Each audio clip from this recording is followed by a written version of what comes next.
Thank you for tuning in to CITR 101.9 FM. You're listening to Democracy Watch, the News Collective's weekly, hour-long news report, bringing you alternative and undercovered current affairs. From across Vancouver and the Lower Mainland, my name is Alex DeBoer. I'm Zoe Power. And I'm Adeline Ping. It's Thursday, July 26th at 5:05 p.m. and we're broadcasting from UBC's Vancouver campus on the ancestral, traditional and unceded territories of the Hunkaminam-speaking Musqueam people. Today on Democracy Watch, we have part one of a series on how the national legalization of marijuana will affect Vancouver consumers and businesses. This timely series is called It's Not Weed, It's Not Pot, It's the Cannabis Industry. What a great name. And this particular episode of that series is an intro to the topic of national weed legalization with input from industry reporters and experts. After that, we will be broadcasting the latest episode of our new Vancouver Civic Election podcast, Seeking Office. This episode is part one of the docuseries, How We Got Here. It's all about the history of Vision Vancouver, the party that has dominated Vancouver civic politics for the past decade. It features the voices of Mayor Gregor Robertson, councillors Heather Deal and Diego Cardona, former COPE's councillor Anne Roberts, and veteran City Hall reporter Francis Bula. And the final story we have for you today is a fun one. News Collective reporters, myself, Zoe Power and Aidan Tong, bring you an update on the sharks of the West Coast in honour of the Discovery Channel's annual Shark Week program. Content warning, there is obnoxious Australian accents featured in that content. But for now, we're going to turn to the first story of the day. It's called It's Not Weed, It's Not Pot, It's the Cannabis Industry.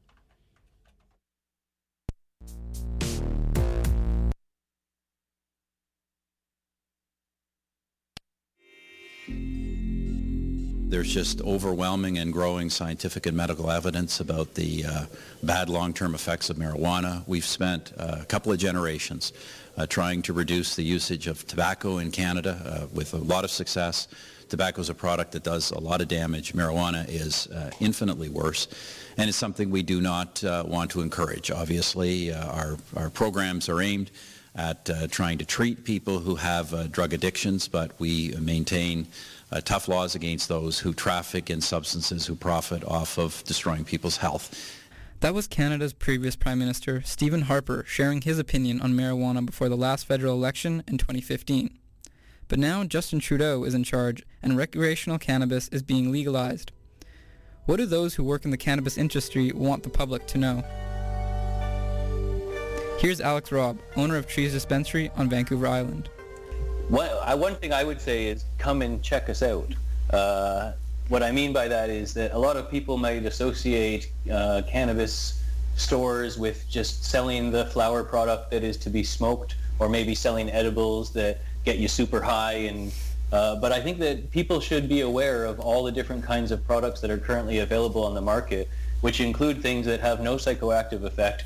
They're just rubs that really work for eliminating aches and pains, or there's massage oils that really do help the body relax more than other massage oils. I think that people would be surprised to learn the number and variety of products that are out there as well as their effects. Another example would be low-dose CBD capsules. Like many people who have no interest in getting high use low-dose CBD capsules as a regular vitamin that they find helps their sleep, reduces anxiety, makes them feel better generally, and doesn't have any psychoactive effect. This is a product that I think is going to have much broader appeal than many people assume when they just associate it with the idea of stoners or getting high. So I think that that's one thing that I would say to the general public is come and see what is available to you, because it's not just about getting high. There's a wide variety of products that are about feeling better and feeling healthier. So Alex wants the public to come visit their local cannabis retailers and to know that cannabis products are not limited to simply getting you high. Calvin Ho from Greenline feels the same way. Greenline is a point-of-sale software company that helps cannabis retailers with inventory management and compliance with government regulations. Yeah, and just to add on to that, I have personal friends and family that have benefited from, say, CBD-derived arthritis balms. They also have a particular brand of CBD treats for pets and for elderly dogs with joint pain, and that seems to have increased the energy levels of your dogs and your other pets. Yeah, and I mean, there is still a lot of cultural stigma to overcome. Canada's prohibition has lasted 95 years, but I believe that cannabis can bring that positive societal impact as both medication and an economic strength that's unique to Canada. And just to also mimic what Alex has said, the best way to get a good idea of what's going on in the industry today is simply visit a nice store. On the same topic, here's what Michael Hoffweller from Leaf Forward had to say. Leaf Forward operates in Canada and Australia. They provide community events for cannabis entrepreneurs, and they're moving into providing an accelerator program for early-stage cannabis companies. He's also opening GrowWorks, a cannabis business hub in Vancouver for startups and established businesses. Leaf's great because it really gives people an opportunity to really get a purview into the professional cannabis space. And as an emerging market, as a brand new industry, I think it's really important for people to get the negative connotation of this whole sort of stoner kind of vibe, right? And it's actually moving into a professional modern industry. So you're seeing startups and software pop up, you're seeing manufacturing companies pop up, you're seeing innovation happen, and that's really cool. So that's one project. So the cannabis industry is rebranding itself in preparation for legalization, but how much growth is to be expected in a city where cannabis is already so prominent? To put it lightly, I would say boom. It's pretty much like a fire hose of energy being kind of coming out of the woodwork right now. So you're seeing licensed producers right now growing at incredible rates, opening up new farms, lots of diversification, lots of new entrants happening. So what you're seeing right now is a lot of licensed producers like Aurora and Canopy Growth doubling down, building up massive facilities. I think Aurora Sky is like 1 million square foot processing facility, which is just absolutely massive. And so you're seeing a lot of other smaller players emerge as well, these micro cultivators, as you call them. So this is sort of stage one of the industry where there's a lot of new companies popping up, and not just growers, because everyone thinks weed's all about the growing. It's not just about the growing. There's a lot of companies emerging that are doing extract production, or let's say point of sale software for dispensaries and things like that, or who are offering consulting on regulatory compliance. And so you're also seeing new companies popping up in sort of white label manufacturing for like cannabis packaging and stuff like that. And there's just a plethora of stuff that's emerging. So and another interesting thing is like the drink market is going to be $1 billion market in Canada. So CBD and THC infused beverages, huge. So a lot of the big beverage manufacturers right now, like Anheuser-Busch and things like that, they're trying to diversify into creating CBD and THC products for the market. So you're going to see a lot of, let's say, edibles, and you'll see a lot of like drink startups emerging as well. So there's a lot of companies that are just trying to break into the scene, and I mean, and understandably so. It's going to be a multi-billion-dollar industry, and I mean, everybody, like most people, smoke weed. I would say. I mean, if they don't, they still probably do. But yeah, so you're seeing a lot of that growth now, and this is phase one. And phase two is the phase that a lot of these entrepreneurs are probably more excited about, and that's the consolidation phase. And what that means is you've got a whole bunch of players entering the market, a whole bunch of new businesses starting, a whole bunch of new startups emerging. Then you've got these big players like Aurora and Canopy with multi-million-dollar budgets, and consolidation means they're going to buy all the small players that work. But as Calvin points out, this growth is in constant flux. There are constant openings and closures of dispensaries. I mean, if you just do a quick online sort of aggregate search of what exists now, about 10 to 15% of the stores that are existing now didn't last month, and vice versa. It's always in flux, and it's really difficult to get that question. Since there's going to be so much growth, regulation through legislation will be a complicated process, and one that hasn't finished yet. Here are Alex and Calvin's thoughts on the current and upcoming legislative changes. At Trees, we've been paying a lot of attention to that. Obviously, we're applying for numerous provincial licenses. We are also seeking to obtain a federal license for processing product. And so as part of this, the politics around legalization, British Columbia, which has a large, long-standing cannabis industry, lobbied the federal government to create some kind of way that the smaller producers could get in. So it wasn't just going to be these companies that had been licensed under the federal government's marijuana for medical purposes regulations that are these corporate, like they've got they're forced by Health Canada to build, secure, like, these vaults, tremendous sized vaults and fortresses that people are familiar with, these concrete fortresses. And so they were the ones that were the only ones designated to provide for the legal marketplace. BC really did push the federal government to include a way that the small producers, micro-cultivators, could be in. So the Health Canada created a category of license called micro-cultivation, which allows somebody to be licensed to produce a certain amount of, as much cannabis as they can produce in 200 square meters of canopy space. And so this allows a way for people who want to be small business people, a team of 3 or 4, to set up 100 lights and to be able to provide for the legal market. So the BC really was trying to push the federal government to come up with a way that the existing small producers could get into the system. But that's sort of unique to BC. No other province has really been trying to do that way. They've been happy with the existing corporate structure.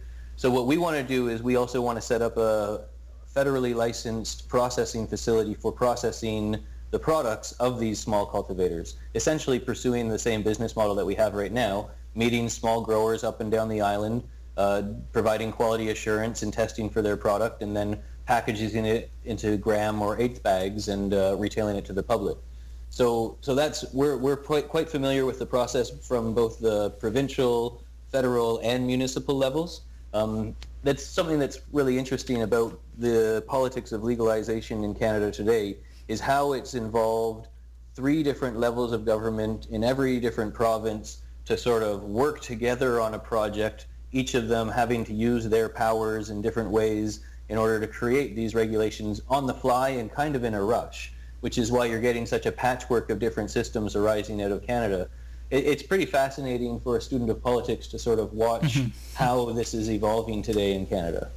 Now Calvin introduces some current legislative models for cannabis across Canada and emphasizes that, like Alberta, BC will have a model that represents a private-public split, meaning that you will be able to buy cannabis from both private and public retailers. So as for the proposed legislation, the key thing here is that it varies so dramatically from province to province. Let me give you a quick little overview on the 4 most exciting ones, in my opinion. So first off, you have the Ontario model, which is essentially a government monopoly on cannabis retail through the Ontario Cannabis Store. So all online sales and physical retail will be through the government, and it's a very tight grip on the recreational market. Whereas in Saskatchewan, you have a very privatized system where they allow for private wholesale distribution and retail, as well as online stores and e-commerce.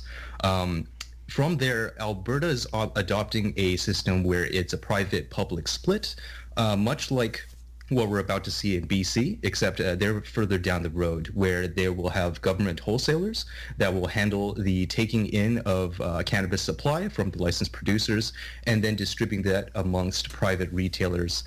However, there is no private e-commerce in Alberta.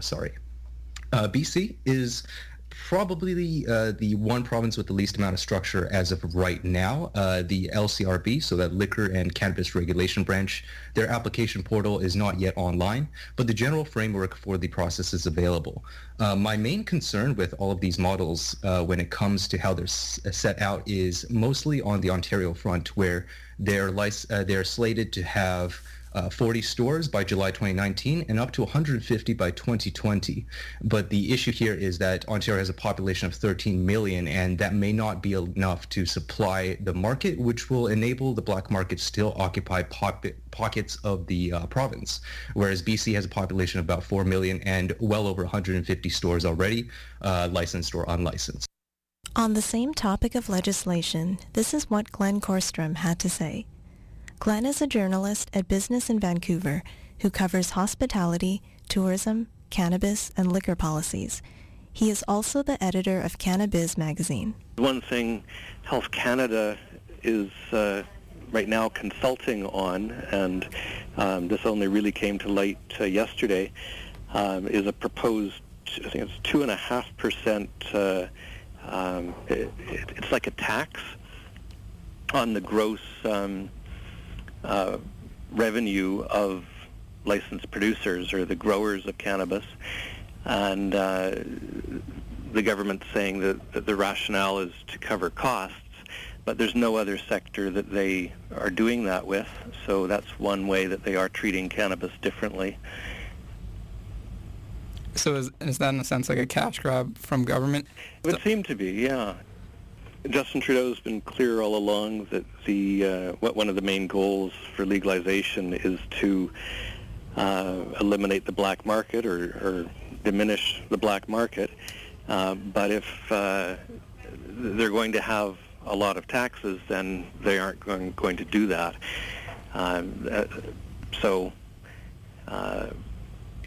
Yeah, I mean, but before yesterday, the presumption was that the only tax would be an excise tax of 10% that would be split between the province and the feds, with the provinces getting 75% of that. And now it seems like there could be another 2.5% tax. So that would push the tax up because the growers will pass that on, and it just will make it more difficult to crack the black market, which many people I've chatted with, like Dana Larson, believes the black market is going to continue to flourish.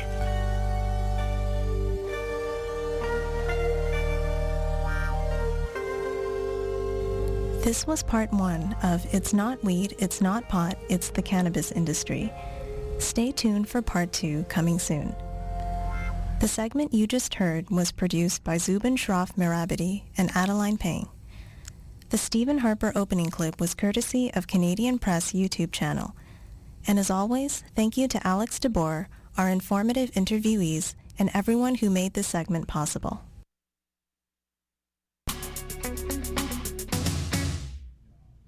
We're kicking off Pride at UBC in style with a free daytime event. On August 1st, sashay your way to the U Commons area outside the Nest from 4 p.m. onwards to celebrate diversity, inclusion, and positive space at UBC.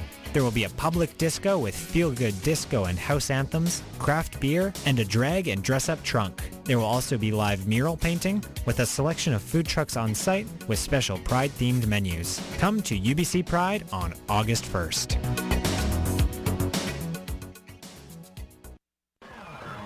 You forgot the surfboards? How are we going to shred the gnarly waves now? Well, I got just the replacement. I picked up some copies of Discorder instead. Well, it looks like this surf day just got a whole lot better. This extra special summer issue of Discorder features interviews with local punk rockers Lié, queer Métis fashion designer Evan Ducharme, and the hosts of CITR's Radio Pizza Party. There will also be an exclusive Bartholomew comic strip, short fiction by Mac Gordon, and a suggested summer reading list compiled by the staff of Massey Books. And of course there will be reviews of the Music Waste and Sled Island music festivals, as well as podcasts, films, and more. Thank you to our advertisers Blueprint, Timber Concerts, the Cinematheque, Rickshaw Theatre, Mint Records, Hexistential Festival, Current Symposium, Audiopile, and An Evening in Damascus. And we're back. This is Democracy Watch on CITR 101.9 FM. You just heard part 1 of our series on how marijuana legalization will affect Vancouver. Stay tuned for part 2, coming soon. We're now going to turn to the latest episode of our civic election podcast, Seeking Office. This episode is part 1 of a series called How We Got Here. This series is meant to provide context for the how and why of how Vancouver municipal government functions today. Take a listen now to a history of Vision Vancouver to learn how this civic party has held control of the city for the last 10 years.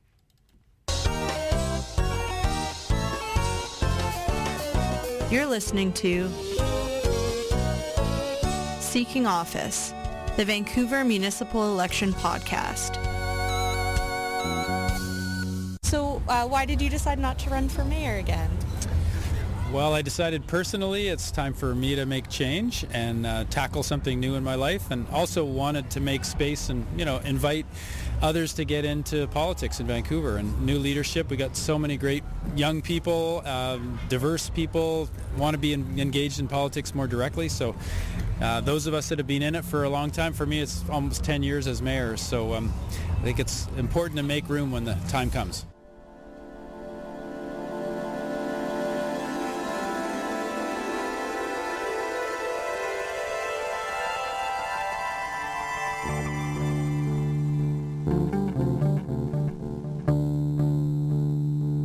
On Sunday, July 8th, Vision Vancouver voted in their final slate of candidates for City Council and Park Board. After holding majority on council and the mayor's seat for nearly a decade, Vision is running a new cohort of candidates in the 2018 civic election. A cohort that's been credited for their diversity in age, gender identity, and ethnic background. My name is Aaron Liang. My name is Diego Cardona. My name is Wei Chao. It's clear Vision is changing, but aside from becoming more diverse, what are they changing from? Where did Vision begin, and how did it come to rule Vancouver for the past 10 years?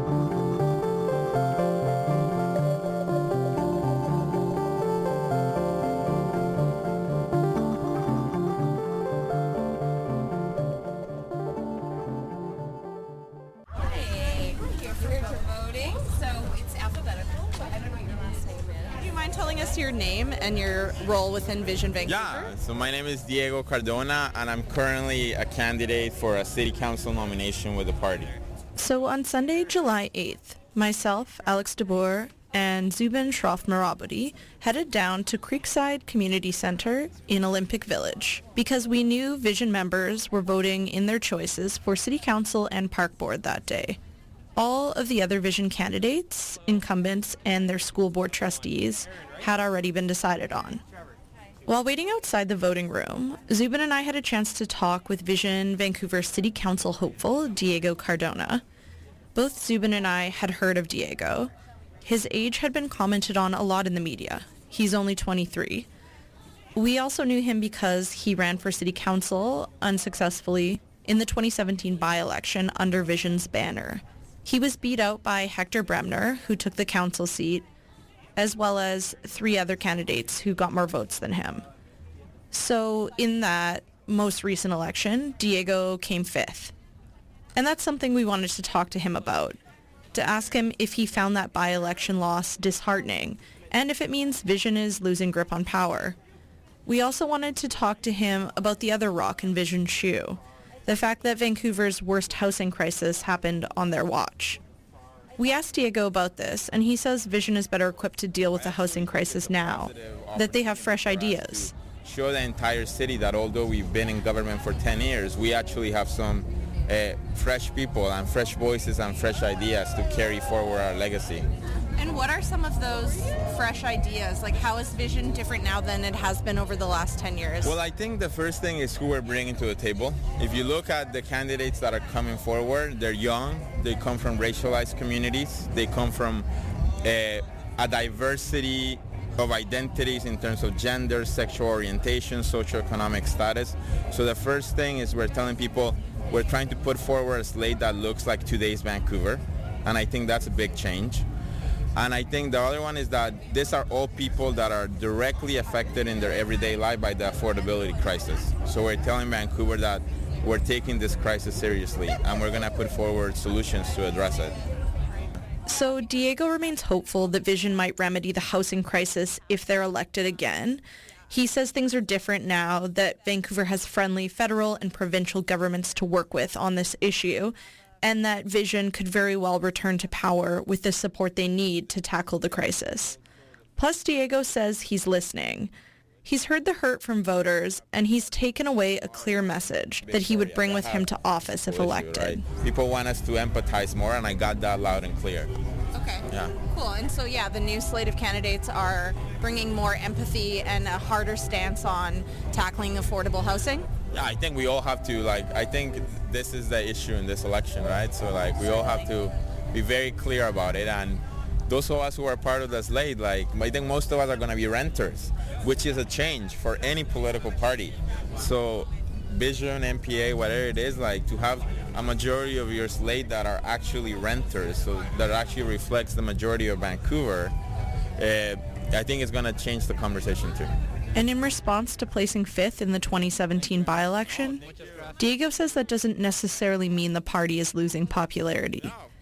There were 3 school board trustees voted in that same by-election, he adds. I think it puts the entire city at risk. At Sunday's vote, we also spoke with Aaron Liang, a 21-year-old Vision School Board hopeful, as well as City Council candidate Wei Chao. Wei, like Diego, is an immigrant to Canada. He moved here from China 15 years ago and says his background allows him to connect with different Chinese-Canadian demographics in Vancouver. My name is Heather Deal, and I'm a Vision Vancouver City Councillor. I'm an incumbent, and will be running again as a candidate this fall. Zubin and I also talked to incumbent City Councillor Heather Deal, the only Vision City Councillor to seek re-election this year. Being the only returning Vision Councillor out of 5, Heather knows that this municipal election will bring change, even if Vision maintains the same number of seats they currently hold. Well, there will be change. I mean, we have so many incumbents who've chosen not to run. The other parties are putting forward new candidates as well, so there will be change. There's no question of that. Again, I'm proud of our work and I stand on our record, but we also know that there's a trend in politics for people to look for change about every 10 years, and we're seeing that. I'm very, very proud of the candidates that we have. They're rock solid. I had a very difficult time deciding which ones to vote for today. It was a toughie because they all had amazing credentials and a good variety of backgrounds and credentials and knowledge bases that we need. So I'm hoping they all stay involved.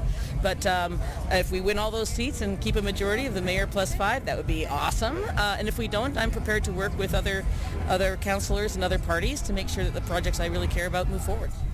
Voters tend to look for change about every 10 years.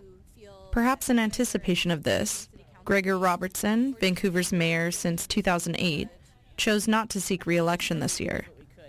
While at Sunday's vote, we asked him to reflect on his time with Vision Vancouver and how it's changed over the past decade. Maybe if you could just say a major difference between Vision now and Vision when you started 10 years ago, what has most changed?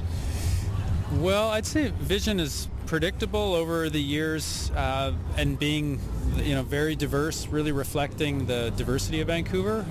And that's like geographically across the city, all the neighborhoods represented with members and elected officials, and many of the different cultures of Vancouver too. And that's really how we came into, I think, majorities getting elected, is we reflected the diversity of the city, I think, more clearly than other parties, and obviously the priorities have been consistent too, and focusing on affordable housing and homelessness has always been a big goal for us, a really tough challenge in Vancouver, but we will never give up on that one. And greening our city, being the greenest city in the world. So Gregor describes the party's politics and priorities as having been consistent over the years. He says they've always been a diverse party, concerned with homelessness and enhancing Vancouver's livability and environmental standing. And that does seem like a decent summary of what Vision Vancouver stands for. A list of political aspirations much more moderate and palatable than those of the party from which Vision originates. Tax now! Mansion tax now! Mansion tax now! Mansion tax now! Mansion tax now! So with these candidates and all you fantastic volunteers, we can go out into the streets, knock on the doors, share our platform, and if we work hard, we can actually get the city we need. And that city includes winning a rent freeze where landlords can't raise rents 4% every year, and where they can't raise rents as much as they like between tenancies. It includes a city where we use city powers to stop rent evictions in their tracks right now. It includes restoring Indigenous land and working with Indigenous nations for housing land trusts and to get that Aboriginal Healing and Wellness Center in the downtown east side. It means finally getting a ward system so you don't need big money to get elected. It means ending the criminalization of poverty and homelessness and transferring some of that money saved into services that people really need. That's longtime anti-poverty advocate and Cope City Council candidate Jean Swanson at her June 2018 campaign launch. Jean also ran for mayor under Cope's banner in 1988. Cope, or the Coalition of Progressive Electors, was founded exactly 50 years ago, in 1968, by the Vancouver and District Labour Council. Historically, Cope has fought for the kind of things Jean talks about at her June campaign launch: affordable housing, environmental protection, and social justice initiatives like demanding women's rights and Indigenous rights. In 2002, Cope, for the first time in its existence, won a majority on city council plus the mayor's seat. They broke the NPA's long-running control of council, which had spanned from 1986 till 2002. This was a big deal, a historic victory, some might say. But it wasn't long before COPE found itself at a major crossroads.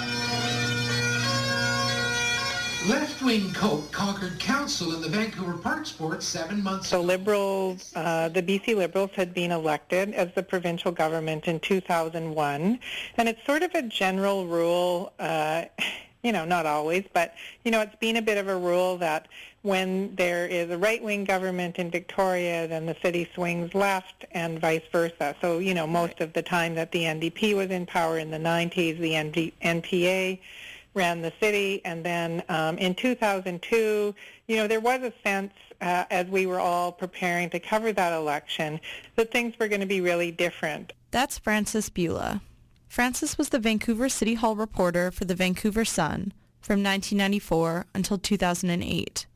She was a prominent reporter and commentator during the rise of COPE. In addition to the shift in provincial government, Frances says a number of factors played to COPE's advantage, such as the deteriorating state of the downtown east side and the mayor, Philip Owens' fracturing relationship with the NPA. But there was one element in particular that Frances attributes to COPE's 2002 election sweep.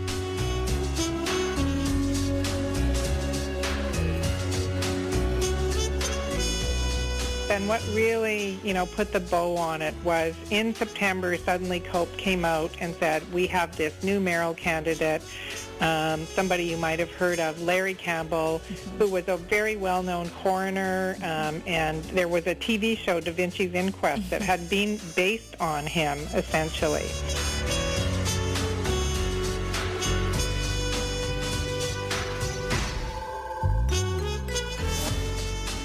So Larry Campbell was a bit of a celebrity. Ann Roberts, a COPE city councillor during Larry's reign in 2002, recalls his star power and charm. But his politics?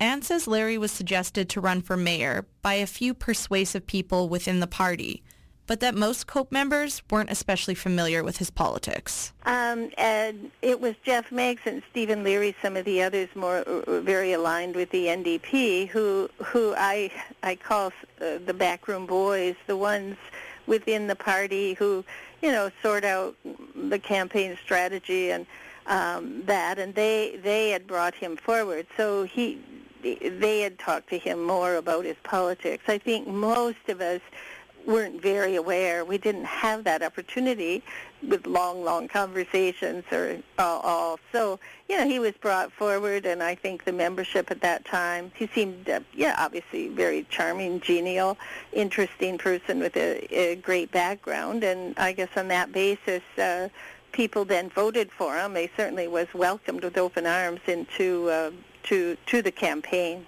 Larry had a lot of clout and some really progressive ideas about drug reform. But his politics didn't align with COPE's social democratic base. Frances comments. And everything looked really good for about a week, and then everybody realized that there were some real fractures in that party because Larry Campbell was not some die-hard, socialist leftist, and some people in COPE really were. I mean, they, Tim Lewis, who wore Che Guevara T-shirts all the time, and Ann Roberts, who'd been pretty committed to left-wing causes forever. And so, almost from the beginning, everyone was aware that there was, a split in that party. This split famously became known in the media as COPE and COPE Light. COPE Light, of course, included the more moderate centrist councillors and friends of Larry Campbell, Jim Green, Tim Stevenson, and Raymond Louis. COPE original city councillor Ann Roberts remembers this divide as being so real it was sometimes funny. At one point, Larry made a remark to some of us of, look, while you guys were smoking dope as hippies, I was an RCMP officer arresting you. And I said, I bet you were smoking a bit of dope yourself there on the side. And he said, very seriously, and I totally believe him, he said, absolutely not. I never smoked that. I mean, he was a police officer, right? So there again, you see some of the different cultures that came together. By 2005, Cope Light, or Friends of Larry Campbell, had formed their own party, Vision Vancouver.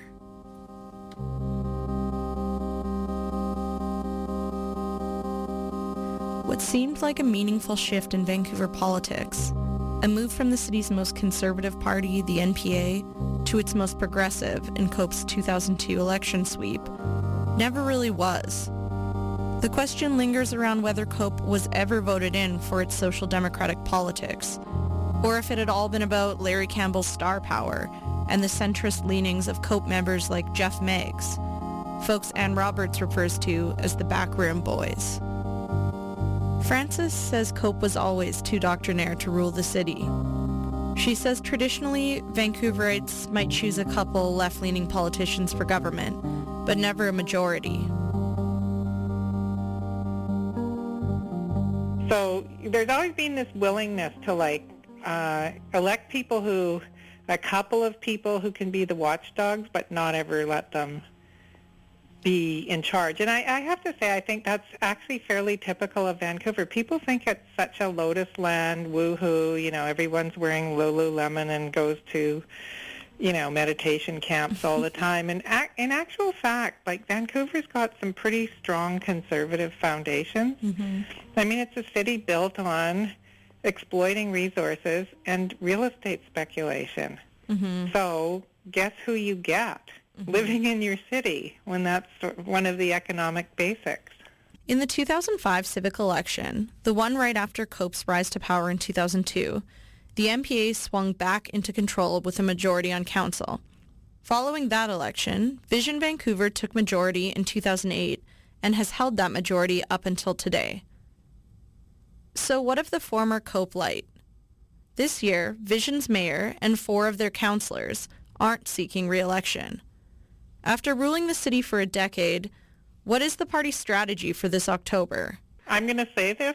This is the first time I've said it out loud for a recording. I think Vision accepts they can't win, and they're just trying to get some placeholders, and they're trying to show the city who they are, so that will kind of embed itself in voters' minds for the next election. I think they don't think that they're going to win this election. But what they want to do is, as, this new council gets elected and, we proceed on to whatever it is, 2022, they want to embed an image of themselves in people's minds as super diverse, young, first group to run a major party to run like an indigenous candidate for mayor, all of these good things that, maybe in 4 years after people have seen whatever happens on the next council will go, well, Vision's not so bad.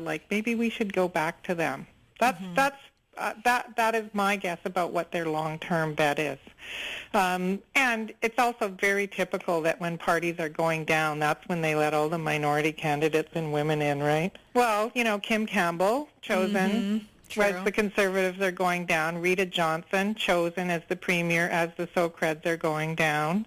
Ujjal Dosanjh, chosen by the NDP as the NDP is going down. That's typically when your non-standard candidates get a break.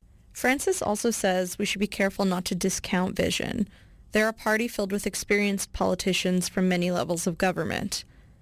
As far as ideology goes, it seems like the Vision Vancouver of 2018 is, as Gregor Robertson says, fairly consistent with the vision of 2008 or even 2005. They are a centrist party in favor of livability, greening the city, ending homelessness, and as Frances suggests, they may even have a plan for losing strategically in this year's election. But what about Cope? Ann Roberts, who is also running for Cope City Council this year, says the party has remained true to its roots and is still the most left of the major civic parties. She says Vision has always been indebted to outside actors, whereas Cope has not, and this difference is part of what defines them. But over time, I think Vision developed collecting money, most of their donations from the real estate industry in one form or another, the developers, the gambling industry.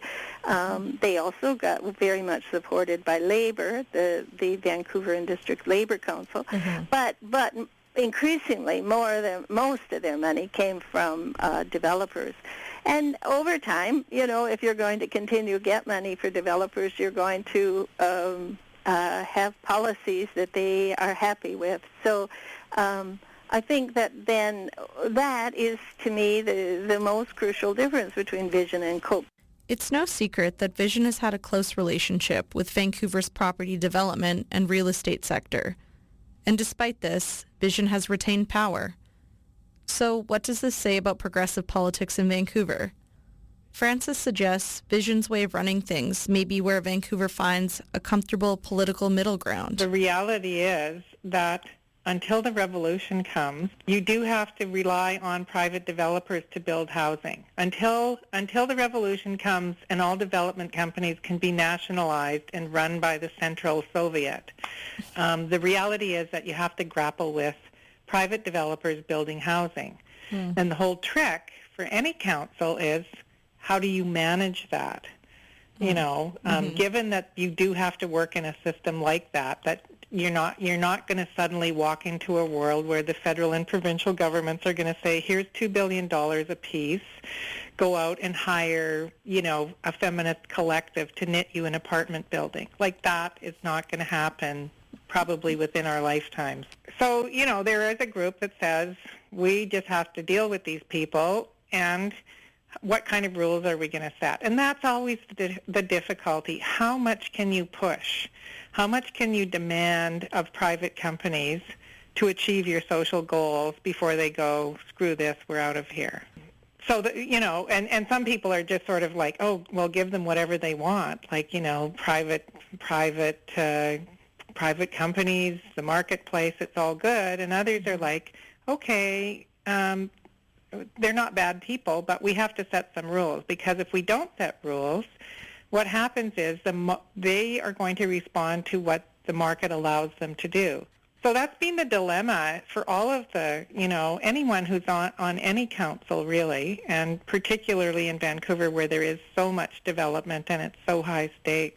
If it's true that you need to work with developers in a city like Vancouver, and if COPE, despite its support relative to other left-wing municipal parties in Canada, is still seen as too radical by most people, does that mean COPE's best-case scenario is a couple seats on council? Should COPE be changing? The thing is, though, that if you modify your message, if you modify your platform in order to get elected, then in order to get along, in order to all be alike, you're just then crowded around the middle. And then really, what's the point?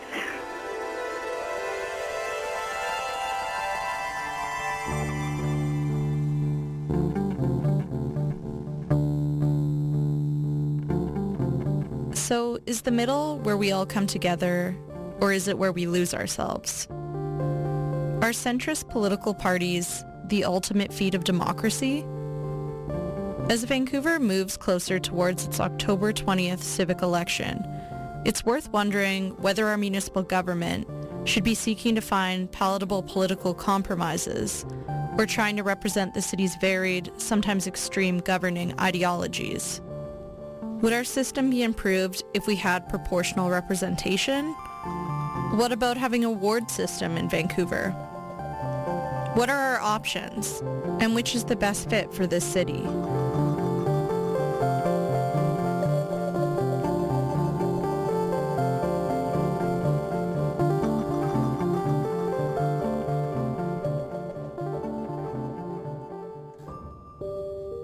Thanks for listening. This story was reported by Alex DeBoer and Zubin Shroff Marabudi. Editing, production, and research by Alex DeBoer. Music by Artem Bemba and Kai Engel. Special thanks to Francis Beulah, Ann Roberts, and CITR 101.9 FM.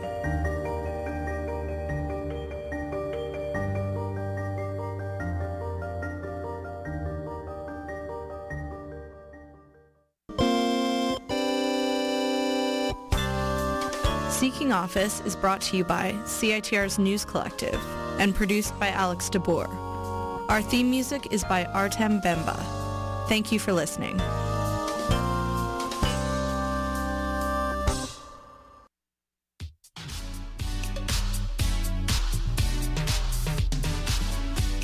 You know what's better than reading a great magazine?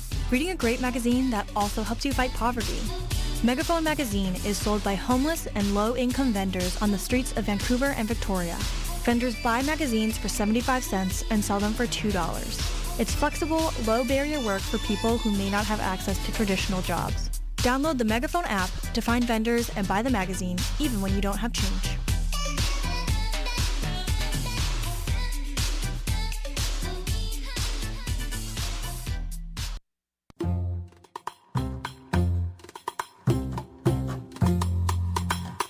An Evening in Damascus returns for its 4th year. Join us on July 31st as this fundraiser brings the soul of Syria to the heart of Vancouver with music, storytelling, dancing, wine, and food. All proceeds go to support queer Syrian refugees. For more information and tickets, visit eveningindamascus.com.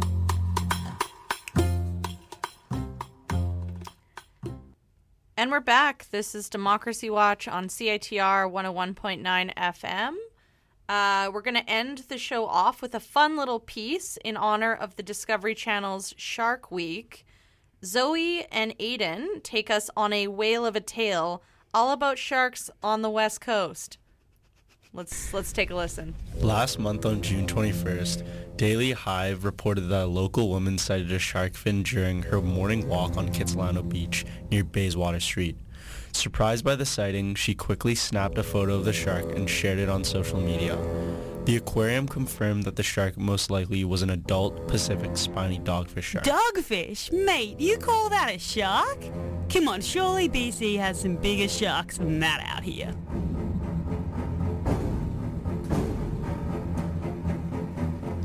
Yeah, so in Canada we have 27 species of sharks, and a lot of people don't realize that we have that many. But on the Pacific coast we have 14, and there are about 7, so about half of those 14 are very common. So that includes spiny dogfish. So if you've ever gone fishing for salmon, people often catch spiny dogfish instead because they eat similar things to salmon and they live in similar places. And so those are small sharks that usually get to about a meter long. And also thresher sharks, which are really cool. Everybody loves thresher sharks. They have the really long top part of their tails. So they whip those to stun groups of fish and eat them. And also some deep water sharks, some really cool ones. We have six-gill sharks that are like big ancient sharks that move quite slowly and live in really cold deep waters. Also the blue shark that's now been featured on our stamps. There are 5 new postal stamps that are featuring Canadian sharks, and one of them is the blue shark. So yeah, we have quite a few species. Pretty cool. That was Madeline Cashin, a fisheries conservation and policy scientist who recently graduated from UBC specializing in ecology and shark and ray research. This Sheila knows a lot about sharks for a Canadian. And we asked her about what type of sharks we should be afraid of, and this was her answer. No. The fact is that you're really not going to run into these sharks probably ever if you live in BC. The only way that you would maybe is if you were on a fishing vessel or maybe far out on a boat. But otherwise, you're probably not going to see them. And if you do see them, it's such a rare occurrence. I mean, there are some crazy statistics about, like, more people are bitten in New York City by people a year than sharks worldwide bite humans. So, yeah. And, like, I could keep going. Like, vending machines kill more people than sharks. It's about the frequency, right? If you don't see them, you're not going to have a problem with them. And just like if you were wandering, like, the African savanna by yourself, you'd be wary of running into maybe some big cats, like lions. And that's something you've got to keep in mind. More in tropical areas of the world, but even on our coast, I mean, it's always good to just know, to be wary of where you are. But I would say, like, other hazards like drowning are a much bigger issue for us. Mate, I am not going to New York City anytime soon. Tell you that for free. Right, and you know what else Mad Dog Matto knows about sharks? Okay, I tell everybody this one, but my favorite shark fact is that sharks have been on the earth longer than trees. So they evolved before trees did, which is just unreal to think about. And also, because they've been on this earth so long, they've really had a chance to evolve and kind of like penetrate all parts of the ocean and rivers and lakes as well in some cases. So there are just a lot of species. Whoa, that's actually kind of frightening that they're going into lakes and rivers.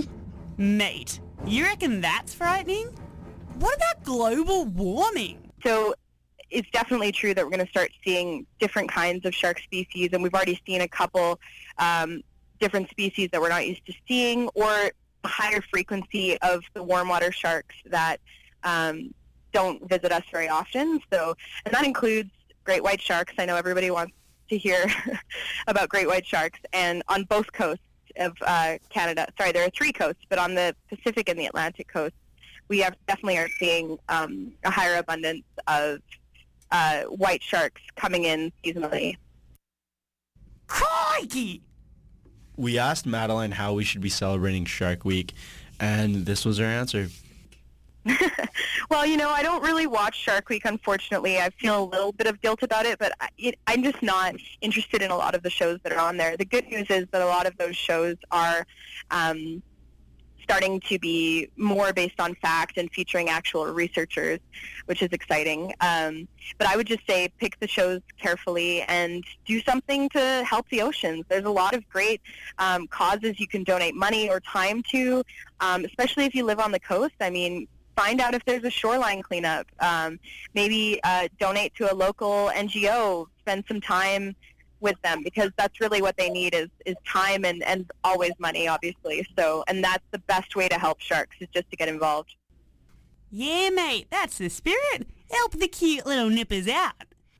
Happy Shark Week. Happy Shark Week. Happy Shark Week. Shark Week.